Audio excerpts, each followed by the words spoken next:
C'est dans une cérémonie haute en couleurs qu'a été inauguré le bâtiment abritant les centres d'excellence Denis Mukwege et l'organisation de la deuxième chaire internationale Denis Mukwege sous le thème « La réparation des victimes de violences sexuelles et basée sur les genres ».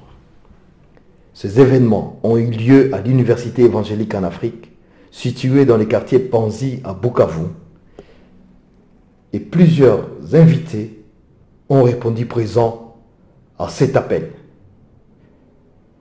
Parmi ces invités, mon recteur, Daniel, Dr Oban et son épouse, 10 femmes et un pour le monde, aussi avec le gouvernement allemand.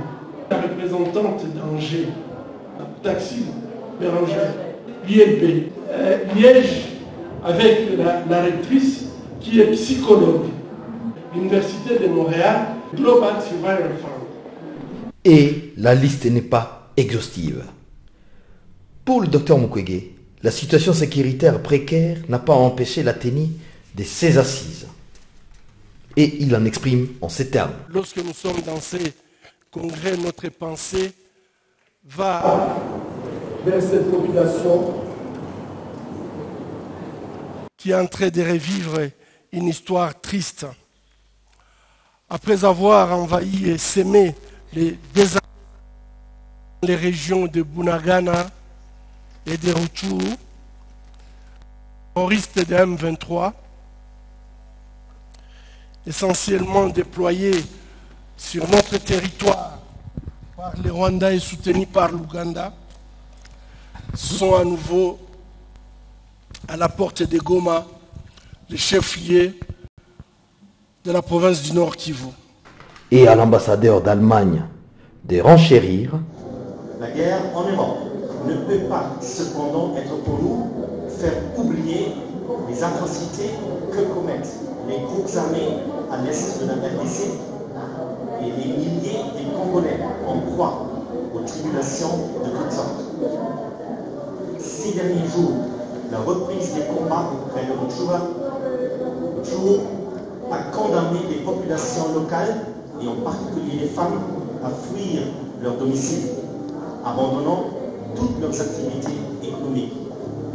Donc, autant il est important de soutenir nos voisins européens en Ukraine contre les violations massives des droits de l'homme par la Russie, autant la RDC mérite notre soutien pour que les tueries cessent enfin ici à l'Est et que les Congolais et les Congolaises puissent vivre en paix. Je le dis clairement, tout soutien étatique aux groupes armés n'a rien à voir avec une légitime défense justifiée. C'est un acte criminel, contraire au droit international, contre la souveraineté et l'intégrité territoriale de la RDC, auquel il doit être mis fin immédiatement, et je dis immédiatement. Le recteur de l'Université évangélique en Afrique, le professeur Gustave Mushagalusa, a pris le temps pour expliquer le sens du nom du prix Nobel de la paix 2018. Denis Mukwege n'est pas seulement Denis Mukwege, mais il est aussi ce qu'on appelle Denis Mukwege Mukenge. Mukenge, pour un pentecôtiste, je vois Denis sourire, et Denis Lé signifie celui dont Dieu se souvient.